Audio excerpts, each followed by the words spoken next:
Okay, तो subject to this ordinance का मतलब है कि ये सेक्शन के ऊपर बाकी इस सेक्शन का जब भी किसी सेक्शन के साथ कंफ्लिक्ट आएगा तो वो सेक्शन ओवरराइड कर जाएगा। ये दूसरा सेक्शन ओवरराइड क्यों करेगा वो हम थोड़ा सा डिटेल से डिफरेंटली जाकर पढ़ेंगे। आल्दो वो टॉपिक मॉड्यूल एफ में जाके आप ज्यादा एक्सप्लोर करेंगे, लेकिन चैप्टर 4 के अंदर ही फाइनल टैक्स रिजीम और बाकी चीजों का जिक्र किया गया है, जिनको हम बाद में डिस्कस करेंगे कि वो सेक्शन 4 से किस तरह से डिफरेंट है। अच्छा, उसके बाद सब्जेक्ट टू दिस ऑर्डिनेंस के बाद कॉमा लगा के वो कहता है income tax shall be imposed for each tax year. तो यहां पर वो क्या कह रहा है कि इनकम टैक्स इम्पोज किया जाएगा हर टैक्स ईयर के लिए। टैक्स ईयर का क्या मतलब है? देखें, इनकम अर्न करना कौन कोई शख्स किस वक्त स्टार्ट करता है। मसलन मैं अगर बिजनेस शुरू करता हूँ सितंबर में, तो मेरा एक साल मुकम्मल होगा अगले साल अगस्त में जाके। इसी तरह अगर कोई शख्स जुलाई में शुरू करता है तो जून में जाके मुकम्मल होगा। कोई शख्स फरवरी में शुरू करता है तो उसका साल अगले साल जनवरी में जाके मुकम्मल होगा। तो 12 महीने का जो पीरियड है मुख्तलिफ लोगों के लिए मुख्तलिफ होगा इनकम का पीरियड। लेकिन अगर गवर्नमेंट हर बंदे के हिसाब से टैक्स लेना शुरू कर दे, अच्छा भाई तुम्हारा साल अब खत्म हुआ है, तुम्हारा साल अब खत्म हुआ है, तो किसी का 2 तारीख को खत्म होगा, किसी का 4 तारीख को खत्म होगा। तो गवर्नमेंट ने एक पीरियड फिक्स कर दिया, उस पीरियड को उन्होंने नाम दिया टैक्स ईयर का। और उन्होंने कहा कि जनाब इस पीरियड के दौरान जो आप इनकम अर्न करेंगे वो उसके ऊपर हम टैक्स आपसे कलेक्ट करेंगे। और वो जनरली जो पीरियड है जिसे नॉर्मल टैक्स ईयर कहते हैं वो है जुलाई से जून। हमारा पाकिस्तान का जो फाइनेंशियल ईयर है वो जुलाई से जून है। आप लोगों ने देखा होगा कि गवर्नमेंट बजट अनाउंस करती है एवरी ईयर, तो वो जनरली बजट जून में आता है, मई या जून में आ जाता है, लेकिन उस बजट की इम्प्लीमेंटेशन जुलाई 1 से स्टार्ट होती है। तो टैक्स ईयर से मुराद नॉर्मल टैक्स ईयर जो है वो जुलाई से जून है। हाँ, कुछ लोगों को स्पेशल टैक्स ईयर दिया जा सकता है, लेकिन वो हम डिटेल से जाके बाद में डिस्कस करेंगे।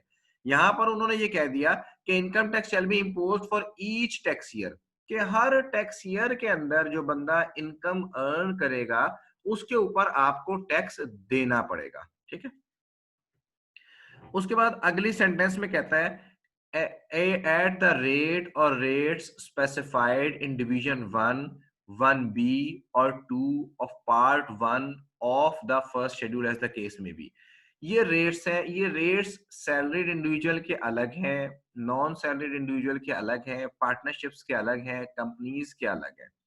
लेकिन ये रेट्स आपको याद करने की जरूरत नहीं है। टैक्स रेट आपके एग्जाम में गिवन होता है, आपके पेपर में गिवन होता है। सैलरीड के क्या रेट्स हैं, नॉन सैलरीड के क्या रेट्स हैं, कंपनी के क्या रेट्स हैं, ये आपके पास एग्जाम में गिवन होंगे। अभी आपको जो बुनियादी कंसेप्ट समझना है सिर्फ और सिर्फ पहले टैक्स ईयर का समझना है। टैक्स रेट्स आपके पास गिवन होंगे, लेकिन आपने देखा है इस सेक्शन में 2 कंसेप्ट आ गए।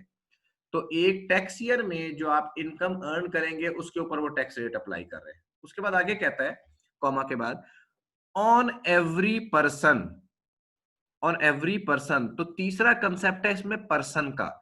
पर्सन से मुराद सिर्फ आप और मैं नहीं है, जरूरी नहीं है कि इंडिविजुअल ही पर्सन की डेफिनेशन में शामिल हो। पर्सन की डेफिनेशन में एक पार्टनरशिप भी शामिल है, पर्सन की डेफिनेशन में एक कंपनी भी शामिल है। तो पर्सन की लॉ ने अलग डेफिनेशन दी है। फिर कहता है an every person who has taxable income for the year, जिसकी टैक्सेबल इनकम है उस साल के दौरान। तो इसका मतलब है इस छोटे से सेक्शन के अंदर, एक सब सेक्शन के अंदर 4 बातें उन्होंने की है। उन्होंने कहा एवरी पर्सन, मैं अब आखिर से शुरू कर रहा हूं, एवरी पर्सन हर वो शख्स हु हैज टैक्सेबल इनकम। दूसरा कंसेप्ट है टैक्सेबल इनकम का। हर शख्स जिसके पास टैक्सेबल इनकम है, और वो टैक्सेबल इनकम कब अर्न की गई है? During the tax year. Person, taxable income, tax year. तो उसकी टैक्सेबल इनकम के ऊपर वो टैक्स रेट अप्लाई कर देंगे। तो 4 कंसेप्ट उसने कहा, tax every person, person, taxable income, tax year और टैक्स रेट्स। तो इन 4 कंसेप्ट्स के ऊपर आपका पूरा इनकम टैक्स लॉ बिल्ट हुआ है। तो आपको ये पता होना चाहिए कि पर्सन कौन है, टैक्सेबल इनकम क्या होती है, टैक्स ईयर क्या होता है। तो आपको इनकम टैक्स लॉ की इम्पोजिशन समझ में आ जाएगी कि इनकम टैक्स लॉ किस शख्स के ऊपर किस तरह से अप्लाई हो रहा है। तो इन बुनियादी कंसेप्ट्स को हम वन बाय वन इन बुनियादी कंसेप्ट्स को हम वन बाय वन डिस्कस करेंगे।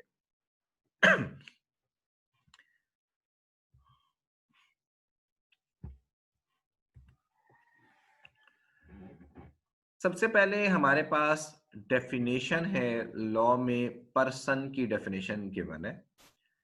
पर्सन की डेफिनेशन में वो क्या कहता है, the following shall be treated as persons for the purposes of this ordinance, namely an individual, a company or association of persons incorporated, formed, organized or established in Pakistan or elsewhere।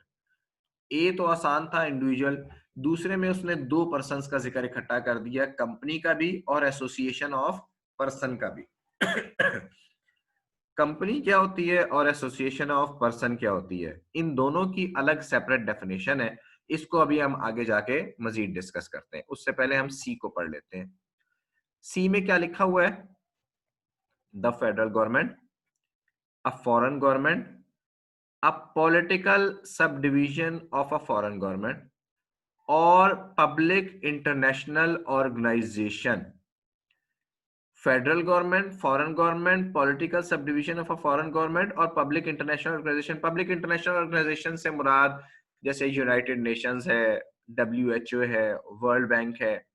Federal government से मुराद हमारी आजकल तो इमरान खान साहब की government है, और foreign government से मुराद जो हमारे पास मसलन इंडिया की जो गवर्नमेंट है या किसी और मुल्क की। Political sub division of a foreign government, political सब डिविजन्स मुख्तलिफ गवर्नमेंट्स के जो उनके जैसे चाइना के लिए एक पॉलिटिकल सब डिवीजन हांगकांग आप कह सकते हैं।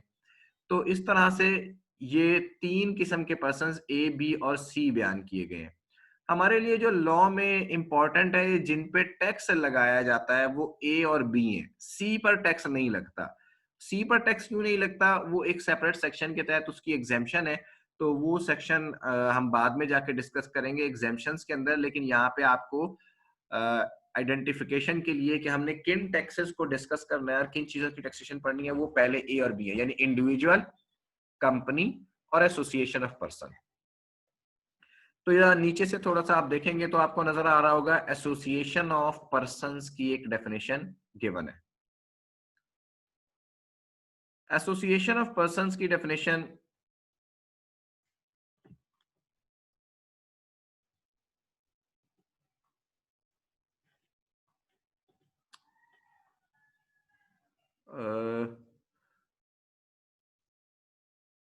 अगर किसी को मेरी आवाज ना आए तो हैंड रेस किया कर दीजिएगा। एसोसिएशन ऑफ पर्सन की डेफिनेशन में हमारे पास association of persons includes a firm, a Hindu undivided family, any artificial juridical person, and any body of persons formed under a foreign law, but does not include a company. But does not include a company. अच्छा, इस definition की दो खास बातें हैं। एक तो इस डेफिनेशन में स्टार्ट में लिखा हुआ है association of person includes. Association of person includes, includes का क्या मतलब है?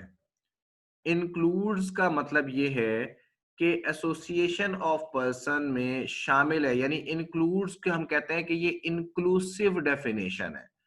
इंक्लूसिव डेफिनेशन ऐसी डेफिनेशन होती है जिसमें जो अल्फाज लिखे हुए हैं वहां पर बात खत्म नहीं हो जाती, बल्कि इस डेफिनेशन का स्कोप थोड़ा सा वसी होता है और इससे मिलते जुलते पर्संस और भी इस डेफिनेशन में शामिल हो सकते हैं। जबकि मैं स्क्रीन चेंज करता हूं तो आप देखेंगे कंपनी की डेफिनेशन देखें तो कंपनी की डेफिनेशन स्टार्ट होती है कंपनी मींस के लफ्ज के साथ। कंपनी मींस के लफ्ज के साथ, तो ये एक्सक्लूसिव डेफिनेशन है, इसे कहते हैं एक्सक्लूसिव डेफिनेशन। एओपी की डेफिनेशन इंक्लूसिव डेफिनेशन है और कंपनी की डेफिनेशन एक्सक्लूसिव डेफिनेशन है।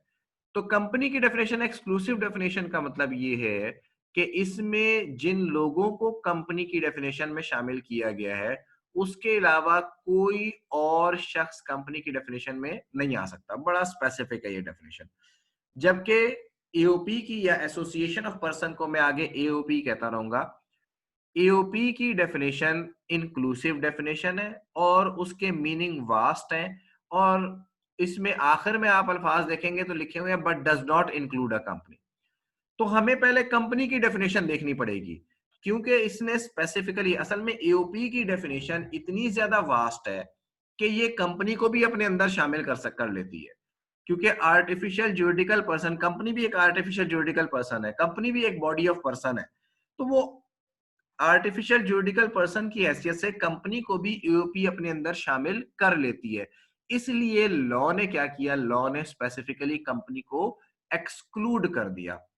अच्छा, अब जब कंपनी को एक्सक्लूड किया है तो ईओपी की डेफिनेशन को समझने से पहले और पढ़ने से पहले हमें कंपनी की डेफिनेशन पता होनी चाहिए, क्योंकि हमें कंपनी की डेफिनेशन पता होगी तो हमें पता लगेगा इसमें से एक्सक्लूड किया हुआ है।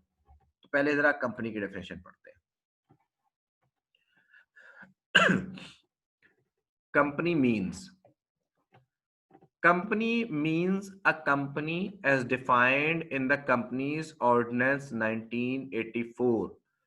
यानी कंपनी का सबसे पहले तो अब यहाँ पर कंपनीज एक्ट 2017 आ जाएगा। लॉ में अभी कई जगहों पर पुराने लॉ का अल्फाज लिखे हुए हैं कि कंपनीज ऑर्डिनेंस 1984, लेकिन अभी जब आप पढ़ेंगे तो ये कंपनीज एक्ट 2017 एक्ट को इस तरह से पढ़ेंगे जैसे कंपनीज एक्ट 2017 लिखा हुआ है। तो एक कंपनी जो कंपनीज एक्ट 2017 में डिफाइन की गई है, तो उसको उन्होंने कहा कि ये कंपनी के डेफिनेशन में शामिल है। फिर कहता है a body corporate form by or under any law in force in Pakistan. Body corporate form by or under any law in force in Pakistan से मुराद वो इदारे हैं जिनको गवर्नमेंट किसी खास कानून के तहत बनाती है।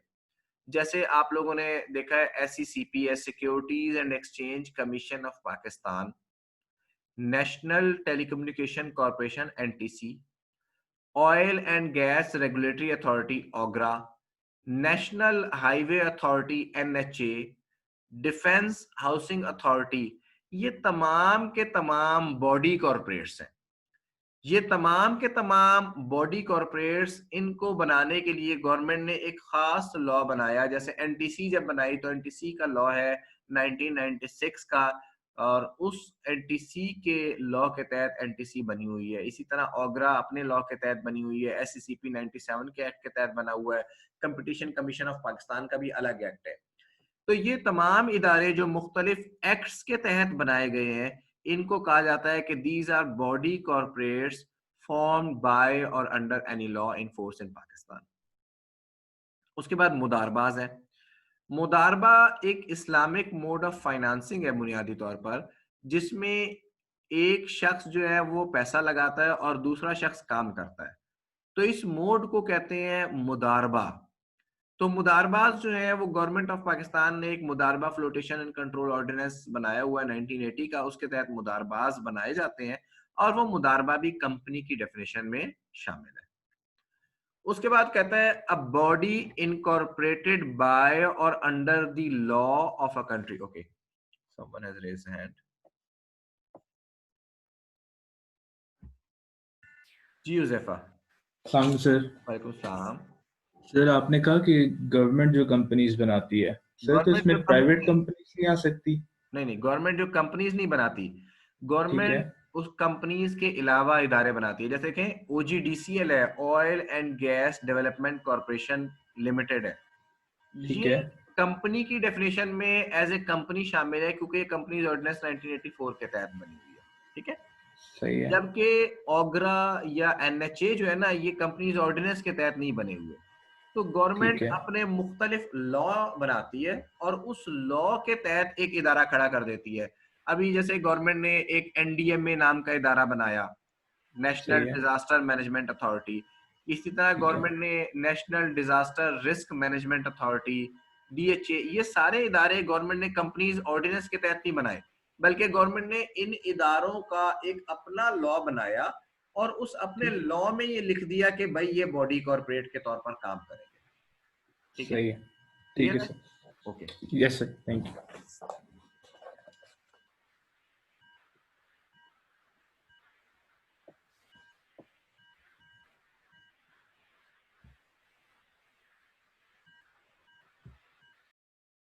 जी सरोज।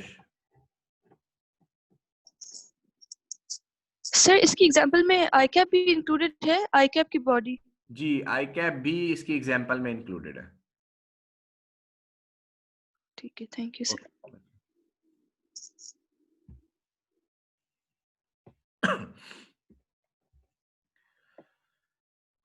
ओके उसके बाद वो कहता है a body incorporated by or under the law of a country outside Pakistan relating to incorporation of companies, यानी ऐसी कोई भी इदारा या ऐसी कोई भी कंपनी जो किसी दूसरे मुल्क के लॉ के तहत एज ए कंपनी इनकॉर्पोरेट हुआ हो।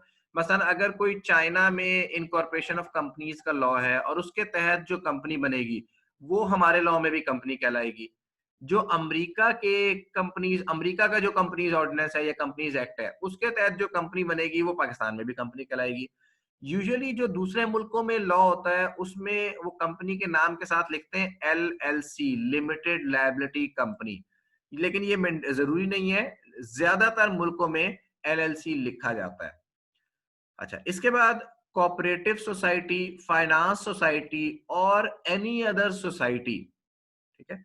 तो cooperative society, finance society, other society, जैसे आप लोगों ने घूमते फिरते मुख्तलिफ जगहों पे देखा होगा फला एम्प्लॉइज कोऑपरेटिव हाउसिंग सोसाइटी है, फला एम्प्लॉइज कोऑपरेटिव सोसाइटी है। तो ये तमाम सोसाइटीज जो है या कोई भी सोसाइटी जो सोसाइटीज रजिस्ट्रेशन एक्ट 1860 के तहत बनती है वो सोसाइटी भी कंपनी की डेफिनेशन में शामिल है। जी आमना। अस्सलाम वालेकुम सर। सर ये जो फोर्थ पॉइंट है इसकी कोई एग्जांपल दे दें। अच्छा मैं फोर्थ पॉइंट की एग्जांपल देता हूँ।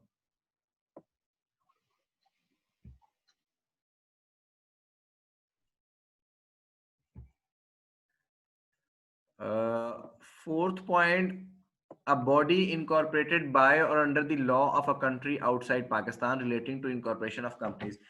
देखिए फोर्थ पॉइंट की एग्जांपल आप लोगों के लिए कॉमन एग्जांपल शायद ना हो, लेकिन मैं आपको मिसाल देता हूं। जैसे नेस्ले है, नेस्ले ने पाकिस्तान में अपनी कंपनी बनाई हुई है। नेस्ले ने पाकिस्तान में जो कंपनी बनाई है वो हमारे यहाँ के लोकल कानून के तहत उन्होंने कंपनी इनकॉर्पोरेट कर दी हुई है, ठीक है। तो इसलिए वो पॉइंट नंबर 1 में फॉल कर जाती है। लेकिन नेस्ले एक मल्टीनेशनल कंपनी है, अगर वो पॉइंट नंबर 1 के तहत कंपनी इनकॉर्पोरेट ना करवाती बल्कि पाकिस्तान में अपनी ब्रांच ओपन कर लेती तो वो पॉइंट 4 के तहत आ जाती। तो ये एक ब्रॉडर एग्जाम्पल है और इस तरह बेशुमार कंपनीज है जो पाकिस्तान में काम कर रही हैं। मसलन मैं आपको एक मिसाल देता हूँ, मैं एक चाइनीज कंपनीज के साथ काम करता हूँ जो कि जिसने ये मुल्तान सखर मोटरवे प्रोजेक्ट बनाया, ठीक है। उसका नाम है चाइना स्टेट कंस्ट्रक्शन कंपनी। तो ये जो चाइना स्टेट कंस्ट्रक्शन कंपनी है ये चाइना के लॉ के तहत इनकॉर्पोरेट हुई है और पाकिस्तान में आके ये मोटरवे बनाने का काम कर रही थी। तो ये कंपनी जो है it is incorporated outside Pakistan, China में बनी हुई है और पाकिस्तान के लॉ के तहत कंपनी नहीं बनी हुई, ठीक है। तो अगर आपको मजीद पूछना तो दोबारा हैंड रेस कर दीजिएगा, ठीक है। उसके बाद हमारे पास point number 5A, non profit organization. Non profit organization से मुराद मुख्तलिफ इदारे जैसे ईदी वेलफेयर ट्रस्ट है, या और अगर पिंडी इस्लामाबाद में हम देखें तो अंजुमन फैजल इस्लाम है, अल शिफा ट्रस्ट है। इस तरह के कोई भी जो नॉन प्रॉफिट इदारे हैं वो भी कंपनी की डेफिनेशन में शामिल है। हाउएवर नॉन प्रॉफिट ऑर्गेनाइजेशन की लॉ में अपनी एक डेफिनेशन भी है और उस डेफिनेशन में one of the things non profit organisation होने के लिए जरूरी है कि non profit organisation is approved by the Commissioner Inland Revenue। Non-profit organization is approved by Commissioner Inland Revenue। तो यहाँ पर आल्दो इसके साथ अल्फाज लिखे नहीं हुए, सिर्फ नॉन प्रॉफिट ऑर्गेनाइजेशन लिखा हुआ है, लेकिन आप ये डीम कर सकते हैं, आप ये समझ सकते हैं कि जब तक कोई इदारा approved by commissioner inland revenue नहीं होगा उसे नॉन प्रॉफिट ऑर्गेनाइजेशन नहीं समझा जाएगा, ठीक है। उसके बाद हमारे पास है a trust an entity or a body of persons established or constituted by or under any law for the time being in force in Pakistan। जैसे आर्मी वेलफेयर ट्रस्ट है, या जो लोग वहां में रहते हैं वो POF ट्रस्ट को शायद उन्होंने नाम सुना हो या देखा हो। तो इस तरह के तमाम ट्रस्ट भी कंपनी की डेफिनेशन में शामिल है। उसके बाद हमारे पास foreign association, whether incorporated or not, which the board has by general or special order declared to be a company for the purposes of this ordinance.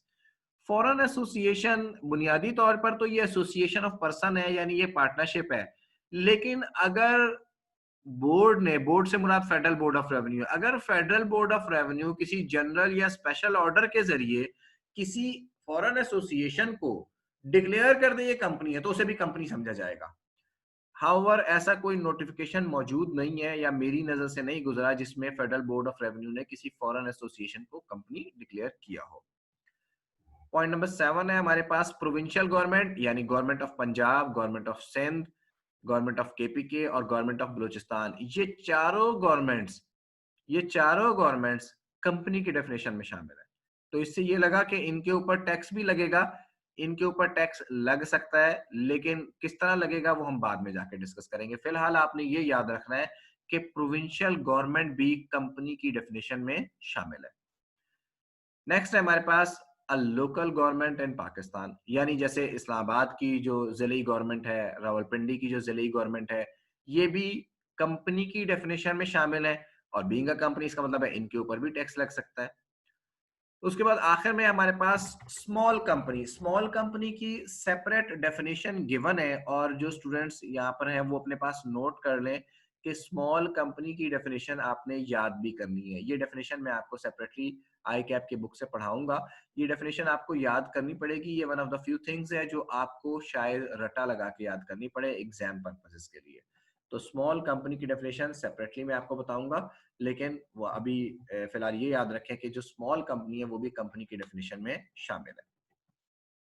अब हम पिछली स्लाइड पे वापस चलते हैं। ओके,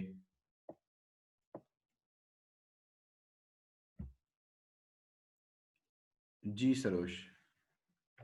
सर ये जो फॉरेन एसोसिएशन वाला पॉइंट है, इसका मतलब ये है कि अगर कोई मतलब अब्रॉड में कोई ऐसी कंपनी है जिसको वो राइट्स नहीं दे रहे कंपनी के, जो बाहर की गवर्नमेंट है, तो हमारी गवर्नमेंट उसको राइट्स दे सकती है कंपनी नहीं, ऐसी बात नहीं है। तो मतलब ये ऐसी बात नहीं है। फॉरेन एसोसिएशन जो है दुनिया के, जैसे हमारे पाकिस्तान में पार्टनरशिप रजिस्टर होती है, इसी तरह किसी ने अपने आप को दुनिया में पार्टनरशिप के तौर पर या एसोसिएशन के तौर पर रजिस्टर करवाया होता है, ठीक है। तो वो उन्होंने उनके लॉ के तहत शायद वो एसोसिएशन ही होगी, लेकिन हमारा लॉ या एफबीआर उसको कंपनी शायद इसलिए ट्रीट करना चाहे कि एसोसिएशन ऑफ पर्सन के टैक्स रेट्स कम होते हैं और कंपनी के या उसकी टैक्सेशन डिफरेंट तरीके से होती है और कंपनी की टैक्सेशन डिफरेंट तरीके से होती है। तो हो सकता है एफबीआर ये समझे कि यार ये इन्होंने जो एसोसिएशन के तौर पर काम कर रहे हैं, तो हो सकता है इसका मकसद कोई टैक्स अवॉइडेंस की स्कीम हो या कोई टैक्स एवेजन की स्कीम हो, तो वो उसको एसोसिएशन ऑफ पर्सन की बजाय वो उसको एक ऑर्डर जारी करके उसे कंपनी ट्रीट कर सकता है। तो ये एफबीआर के पास एक एक्स्ट्रा पावर मौजूद है किसी को कंपनी ट्रीट करने की। इसका दूसरे मुल्क के राइट देने या ना देने से कोई ताल्लुक नहीं है। क्लियर है आपको? ठीक है, thank you sir. Okay, welcome. जी सर, थैंक यू। जी हुजैफा। सर ये 5A और पॉइंट जो 5B है, इन दोनों में क्या डिफरेंस है? ट्रस्ट और नॉन प्रॉफिट ऑर्गेनाइजेशन में क्या डिफरेंस है? हाँ, देखिए, ट्रस्ट जो है, ये ट्रस्ट एक खास लॉ है ट्रस्ट का अपना, और उस लॉ के तहत ट्रस्ट बनता है। जबकि नॉन प्रॉफिट ऑर्गेनाइजेशन जरूरी नहीं है कि ट्रस्ट के लॉ के तहत ही बनी हुई हो। नॉन प्रॉफिट ऑर्गेनाइजेशन के मुख्तलिफ लॉज हैं पाकिस्तान में, ठीक है। मसलन उसका एक voluntary social welfare agencies ordinance है 1960 का। इसी तरह सोसाइटीज रजिस्ट्रेशन एक्ट है और मुख्तलिफ एक्ट हैं जिनके तहत नॉन प्रॉफिट ऑर्गेनाइजेशन बन सकती है। सही है, ठीक है, ठीक है सर, ठीक, yes sir, thank you.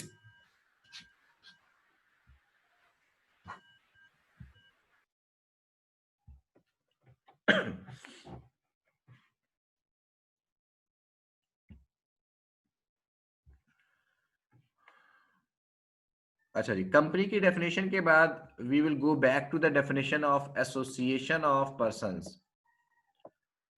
Association of persons includes a firm, a Hindu undivided family, any artificial juridical person and any body of persons formed under a foreign law but does not include a company. Company हमने देख लिया. तो association of persons, आप बाकी चीजों को छोड़ दें, सिर्फ पहले नाम पे ही आ जाए, एसोसिएशन ऑफ पर्संस. यानी पर्सन से हमने देखा, पर्सन में इंडिविजुअल भी शामिल है, एओपी भी शामिल है, कंपनी भी शामिल है. तो इंडिविजुअल्स, एओपीज या कंपनीज मिलके अगर कोई काम करें तो वो एसोसिएशन ऑफ पर्सन कहलाएगी. यानी दो लोग मिलके पार्टनरशिप में काम करें तो वो एओपी बन जाएगी. अगर दो से ज्यादा इंडिविजुअल्स मिलकर भी पार्टनरशिप में काम करें तो वो भी एओपी बन जाएगी. अगर दो कंपनियां मिलकर एक पार्टनरशिप के तौर पर काम करें तो वो भी एओपी बन जाएगी. अगर दो एओपी मिलकर किसी खास प्रोजेक्ट पर एज ए पार्टनर काम करें तो वो भी एओपी बन जाएगी. एक इंडिविजुअल, एक एओपी और एक कंपनी, ये तीनों मिलकर काम करें किसी वेंचर के ऊपर तो ये भी एओपी बन जाएगी. तो इस तरह से मुख्तलिफ पर्सन्स का कोई भी अगर जॉइंट वेंचर हो, अगर वो मिलकर प्रॉफिट्स अर्न करने के लिए बिजनेस करते हैं तो वो एओपी बन जाता है, एक्सेप्ट के अगर उन्होंने अपने आप को एज ए कंपनी रजिस्ट्रेशन करवा ली हो. जनरली आप ये समझें कि ये पार्टनरशिप ही होती है. ठीक है, पार्टनरशिप जो है वो लफ्ज ज्यादा आसान है, लेकिन एओपी की टर्म जो है वो पार्टनरशिप से बहुत ज्यादा वसी है. तो हम सेक्शन 4 पे वापस जाएं. तो सेक्शन 4 पे हमने कहा था कि जनाब एवरी पर्सन, पर्सन की डेफिनेशन हमने पढ़ ली. पर्सन की डेफिनेशन में हमारे पास तीन बुनियादी पर्सन है जिनके ऊपर टैक्स लगेगा, इंडिविजुअल, एओपी और कंपनी. अब पर्सन की डेफिनेशन के बाद हम आगे चलते हैं. पर्सन की डेफिनेशन के साथ हमारे पास इंपॉर्टेंट है रेजिडेंट और नॉन रेजिडेंट का कंसेप्ट. पर्सन की डेफिनेशन में हमारे पास रेजिडेंट और नॉन रेजिडेंट का कंसेप्ट बड़ा इंपॉर्टेंट है. उसकी वजह क्या है? उसकी वजह ये है कि अगर कोई शख्स रेजिडेंट पर्सन है तो उसकी पाकिस्तान सोर्स इनकम और फॉरेन सोर्स इनकम दोनों के ऊपर टैक्स लगाने का इख्तियार गवर्नमेंट ऑफ पाकिस्तान के पास है. मसलन मैं पाकिस्तान में, अब आप लोगों को यहाँ पर पढ़ा रहा हूँ और मैं चार्टर्ड अकाउंटेंट फर्म रन करता हूँ, मेरी फर्म का कुछ बिजनेस जो है वो सऊदी अरब में भी है. ठीक है, तो मेरी पाकिस्तान सोर्स इनकम भी है, यहाँ पर भी मैं ऑडिट कंडक्ट करता हूँ और यहाँ पर भी मैं टैक्सेशन सर्विसेज देता हूँ. इसी तरह मेरा बिजनेस सऊदी अरब में भी है, वहां पर भी मैं टैक्सेशन सर्विसेज देता हूँ और हमने वहां पर आईएफआरएस कंसल्टेंसी की सर्विसेज भी दी, यानी मैनेजमेंट कंसल्टेंसी की सर्विसेज. तो इसका मतलब ये हुआ कि हमारे जो बिजनेस, मेरी जो इनकम है वो दो सोर्सेज से हो गई, एक पाकिस्तान सोर्स और एक सऊदी सोर्स, या आप उसे फॉरेन सोर्स इनकम भी कह सकते हैं. तो अगर किसी शख्स, तो रेजिडेंट, अब मैं रेजिडेंट पर्सन हूं तो मुझे अपनी सारी इनकम के ऊपर गवर्नमेंट ऑफ पाकिस्तान को टैक्स देना है. यानी मैंने जो पाकिस्तान से कमाया है उसका हिसाब भी गवर्नमेंट ऑफ पाकिस्तान को देना है, जो मैंने सऊदीया से कमाया है उसका हिसाब भी मैंने गवर्नमेंट ऑफ पाकिस्तान को देना है. तो रेजिडेंट पर्सन में और नॉन रेजिडेंट पर्सन में फर्क ये है कि रेजिडेंट पर्सन ने, और उस फर्क के रेजिडेंट पर्सन ने अपनी पाकिस्तान सोर्स और फॉरेन सोर्स दोनों इनकम के ऊपर पाकिस्तान में टैक्स देना है, जबकि नॉन रेजिडेंट पर्सन ने सिर्फ और सिर्फ पाकिस्तान सोर्स इनकम के ऊपर टैक्स देना है. मसलन अगर कोई यूके में कोई शख्स, उसने अपनी कंपनी बनाई हुई है, या यूके में कोई शख्स एज ए लॉयर प्रैक्टिस कर रहा है और वो पाकिस्तान आता है और पाकिस्तान में कोई लॉ का काम करके जाता है या आप लोगों को ट्रेनिंग देके जाता है, तो इसका मतलब है अब उसको यहाँ पर जो उसने पाकिस्तान में आप लोगों को ट्रेनिंग दी या पाकिस्तान में जो उसने लॉ की प्रैक्टिस की, उसका टैक्स उसे पाकिस्तान में देना पड़ेगा.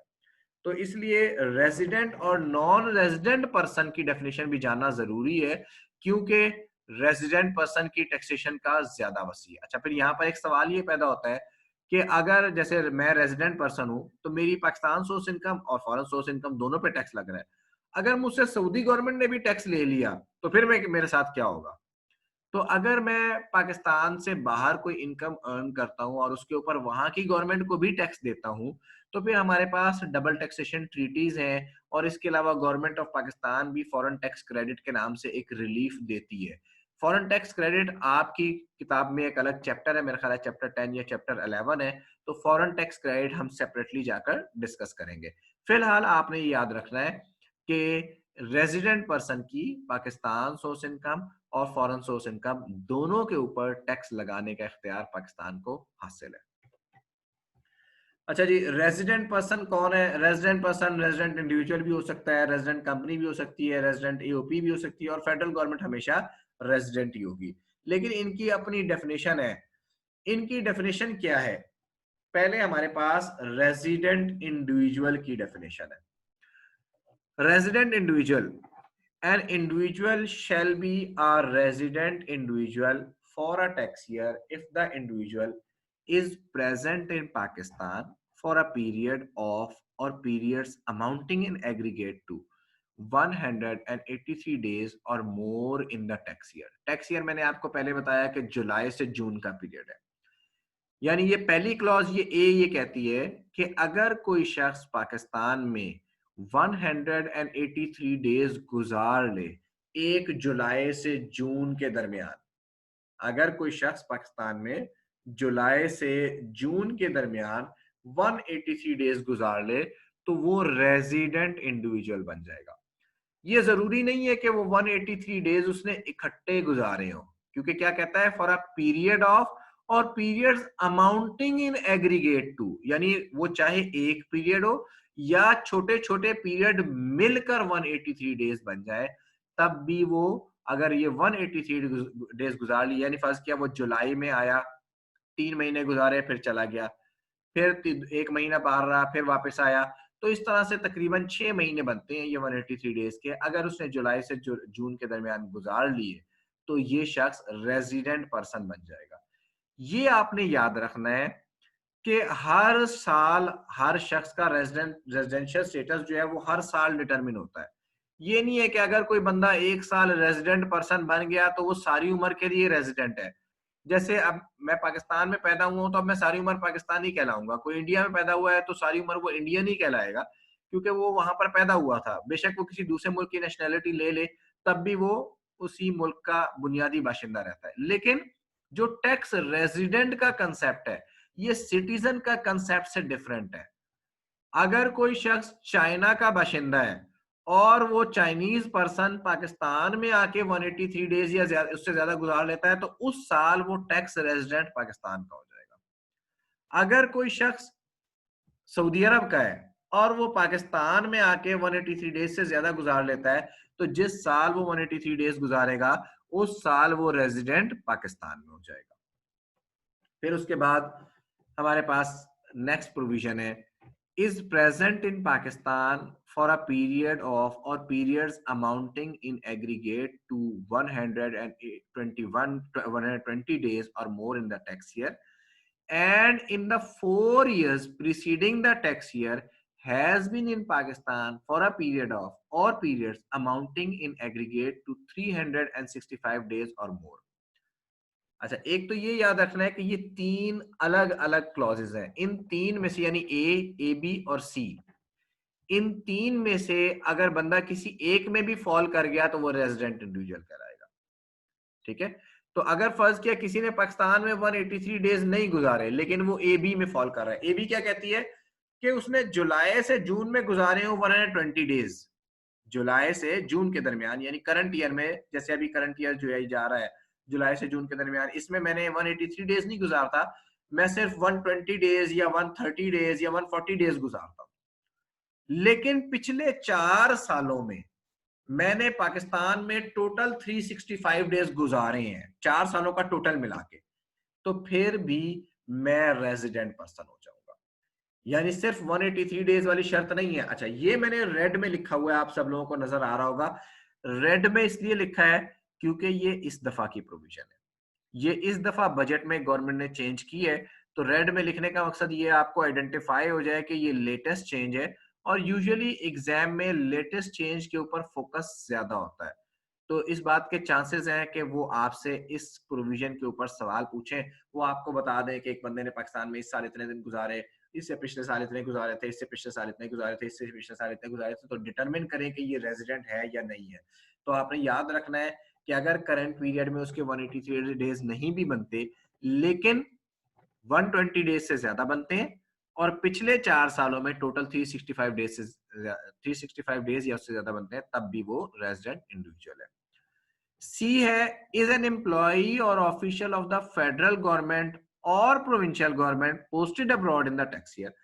अगर कोई शख्स सरकारी मुलाजिम है तो वो पाकिस्तान में अब उसके डेज की काउंटिंग का हिसाब खत्म हो गया। सरकारी मुलाजिम हमेशा रेजिडेंट इंडिविजुअली तस्वुर होगा। जैसे आप कोई सऊदी एम्बेसी में किसी पाकिस्तानी को डिप्यूट आप कर दें, आप किसी एम्प्लॉई को आप यूएस एम्बेसी में डिप्यूट कर दें, वो 3 साल वहीं पे ही रहते हैं, लेकिन वो हमेशा रेजिडेंट इंडिविजुअली कहलाते हैं। तो फेडरल गवर्नमेंट और प्रोविंशियल गवर्नमेंट के एम्प्लॉय रेजिडेंट इंडिविजुअली होंगे if they are posted abroad. तो हमारे पास 3 प्रोविजंस हो गए, इन 3 में से किसी एक में भी फॉल कर गया तो ये रेजिडेंट इंडिविजुअल बन जाएगा। उसके बाद हमारे पास अगला सवाल ये आता है कि भाई हम डेज की काउंटिंग तो कर रहे हैं, लेकिन सॉरी, ये डेज की काउंटिंग होगी कैसे? अगर फर्ज किया कोई शख्स रात 12 बजे से आधा घंटा पहले पाकिस्तान में आया है, तो वो दिन पूरा काउंट होना चाहिए या प्रोपोर्शनेट काउंट होना चाहिए? इसी तरह अगर कोई शख्स पाकिस्तान से जा रहा है तो वो रात के 12:30 बजे, 1 बजे, 2 बजे अगर वो चला गया तो अब तो नया दिन शुरू हुआ था, लेकिन वो नया दिन के सिर्फ 2 घंटे उसने पाकिस्तान में गुजारे हैं, तो वो दिन काउंट होगा या नहीं होगा? इसी तरह कोई शख्स पाकिस्तान में आया, पाकिस्तान में आने के बाद यहाँ पर कोई धरना हो गया, कोई लॉकडाउन हो गया, कोई हड़ताल हो गया, कोरोना वायरस की वजह से उसे घर में बिठा दिया या क्वारंटाइन में डाल दिया, तो इन तमाम सूरतों में अब वो जिस काम से आया वो काम तो नहीं कर पा रहा, तो इन तमाम सूरतों में क्या ये दिन काउंट होंगे या नहीं होंगे? इसके लिए आप देखेंगे मैंने rule 14 of income tax rule 2002 लिखा हुआ है, बड़ा डिटेल्ड रूल है, लेकिन मैं आपको सिर्फ एक लाइन में आपको बड़ी आसानी से बताता हूँ, हर दिन काउंट होता है। Every day is counted. बंदा चाहे बीमार है, चाहे काम कर सकता है या नहीं कर सकता, हॉस्पिटल के बेड के ऊपर है, सैर के लिए आया हुआ है, नॉर्दर्न एरियाज में निकल गया है, कुछ भी कर रहा है, उसका दिन काउंट होगा। और जिस दिन वो पाकिस्तान में आ गया, 1 मिनट पहले भी वो पाकिस्तान में आ गया और उसका जो पासपोर्ट है उसके ऊपर एक स्टैंप लगती है जिसे एंट्री की स्टैंप कहते हैं, तो वो दिन पूरा का पूरा काउंट होगा। इसी तरह जब वो पाकिस्तान से जा रहा है तो उसके स्टैंप पासपोर्ट पे एक स्टैंप लगती है जिसे एग्जिट की स्टैंप कहते हैं, वो दिन भी पूरा का पूरा काउंट होगा। तो हर दिन जो उसने पाकिस्तान में गुजारा है वो काउंट होगा, सिवाय एक दिन के, सिवाय एक टाइम ऐसा है जिससे जो काउंट नहीं होता, और वो टाइम है अगर कोई शख्स किसी ट्रांजिट फ्लाइट के ऊपर है, अगर कोई शख्स ट्रांजिशन में है, ट्रांजिशन में है 2 इंटरनेशनल प्लेसेस के दरमियान, अगर कोई शख्स ट्रांजिशन में है 2 इंटरनेशनल प्लेसेस के दरमियान, यानी अगर फर्ज किया कोई पर्सन यूएई से आ रहा है और बांग्लादेश जा रहा है, दरमियान में उसकी फ्लाइट जो है वो ट्रांजिट फ्लाइट है और थोड़ी देर के लिए पाकिस्तान में कराची में लैंड कर गई या इस्लामाबाद में लैंड कर गई और फिर दोबारा बांग्लादेश चली गई, तो ये टाइम काउंट नहीं होगा, ये दिन काउंट नहीं होगा। इसके अलावा हर दिन जो उसने पाकिस्तान में गुजारा है वो काउंट किया जाएगा। तो ये रेजिडेंट इंडिविजुअल की डेफिनेशन है। मेरा ख्याल है आज के लिए इतना ही काफी है। आप लोगों के जो क्वेश्चंस हैं तो पूछ लें जी। कुछ हैंड्स रेज हुए हैं, लेट मी जी सरोश। सर ये इन ट्रांजिट वाली बात दोबारा रिपीट कर देंगे प्लीज? हाँ, इन ट्रांजिट वाली बात ये है कि अगर कोई शख्स ट्रांजिशन में है 2 इंटरनेशनल प्लेसेस के दरमियान, 2 इंटरनेशनल, लोकल प्लेसेस में नहीं, मसलन आप इस्लामाबाद से कराची जा रहे हैं और दरमियान में थोड़ी देर के लिए लाहौर रुक गए, उसकी बात नहीं हो रही, या आप इस्लामाबाद से सऊदी अरब जा रहे हैं और दरमियान में थोड़ी देर के लिए कराची रुक गए, उसकी बात नहीं हो रही। 2 इंटरनेशनल प्लेसेस के दरमियान, मसलन आप चाइना से इंडिया जा रहे हैं और थोड़ी देर के लिए आपकी ट्रांजिशन फ्लाइट है वो पाकिस्तान में रुकी है, ठीक है, तो वो जो टाइम है वो काउंट नहीं होता। ये बात समझ में आई? सही जी सर, ठीक है, ओके, थैंक यू सर।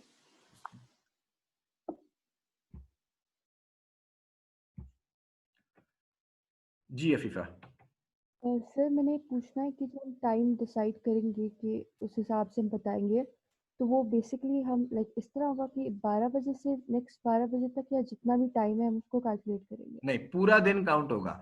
देखें, जब कोई शख्स पाकिस्तान में आ गया तो वो उस पे ना उसके पासपोर्ट के ऊपर एक डेट लगती है, मसलन आज की डेट है 24 मार्च, ठीक है, वो डेट, इसका मतलब है वो पूरा दिन पाकिस्तान में प्रेजेंट है, चाहे वो आधा घंटा पहले आया है, उसने आधा दिन गुजारा है, 2 घंटे गुजारे हैं, 4 घंटे गुजारे हैं, वो पूरा दिन काउंट ठीक है। होगा।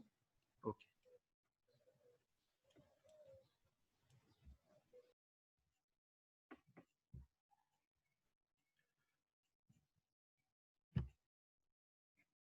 जी सलमान। जी सर, ये मैंने पूछा करना था कि 12 बजे फ्लाइट हो तो वो दिन भी काउंट होगा? देखें, जब आप पाकिस्तान में आते हैं ना, तो पाकिस्तान में एक पासपोर्ट के ऊपर स्टैंप लगती है और उस पे वो एंट्री की स्टैंप कहलाती है, उस पे लिखा होता है, डेट डल जाती है, ठीक है। जी तो जी, वो जो डेट है वो डिटरमिन करती है कि ये दिन पूरा काउंट होगा। सही है सर, ठीक है ठीक ठीक, है। ओके।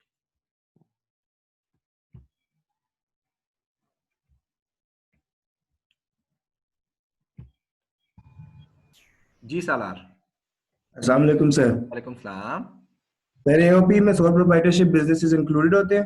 नहीं बेटा, सोल प्रोप्राइटरशिप तो 2 लोग नहीं मिले ना, सोल प्रोप्राइटरशिप तो इंडिविजुअल है, वो तो पहले में ही चला गया। लेकिन सर तो डेफिनेशन में फर्म लिखा हुआ था, फर्म्स नहीं लिखा हुआ था, इसकी वजह से मैं पूछ नहीं, रहा हूँ। फर्म जो है ना, फर्म की एक अलग डेफिनेशन है और एसोसिएशन ऑफ पर्सन से स्टार्ट होती है, ठीक है। फर्म से भी मुराद यहाँ पे पार्टनरशिप फर्म है। ठीक हो गया sir, thank you sir. Thank you.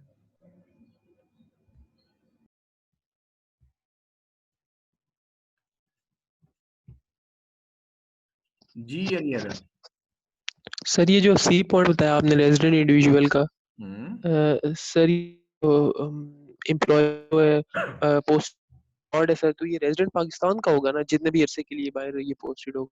हाँ जी, अगर कोई शख्स फेडरल गवर्नमेंट का या प्रोविंशियल गवर्नमेंट का एम्प्लॉई है और वो बाहर पोस्ट किया गया है, तो उसके नंबर ऑफ डेज को काउंट नहीं किया जाता, वो पाकिस्तान का रेजिडेंट शुमार। ठीक।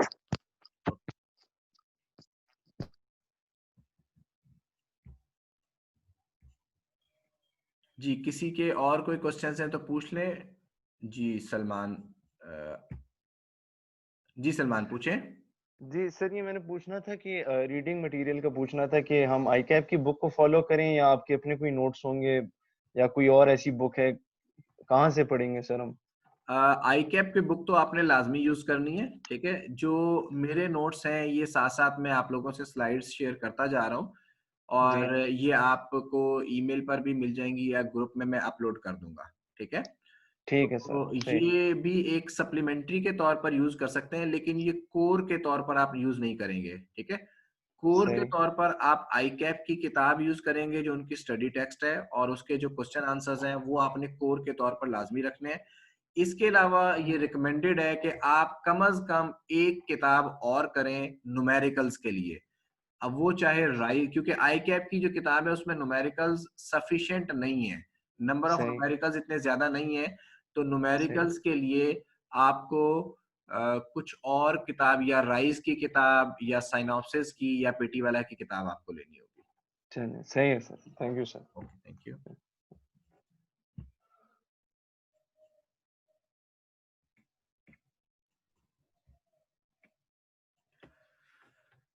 किसी और का कोई क्वेश्चन है?